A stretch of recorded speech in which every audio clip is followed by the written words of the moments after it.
Hi, welcome back. I'm Dr. Wayne Preston. I'm going to talk about nutritional care and consultation. And the key word is consultation. I have a lot of my patients that ask me questions about what type of vitamins should they be taking, how does nutrition play in the wellness, even in the way of controlling their pain.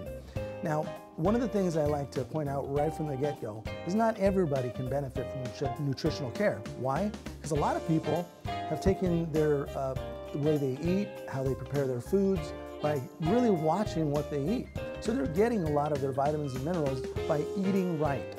A lot of us, unfortunately, have busy schedules, busy lifestyles, and we can't always eat the right way. So we want to add support nutritionally.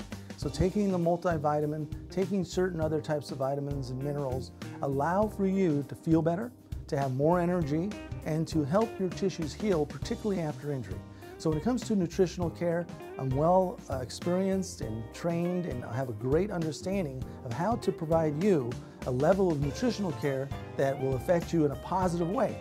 So when it comes to, again, your energy levels, your lifestyle, your ability to compete in a sport, there are certain nutritional things that can be done to help you be your best.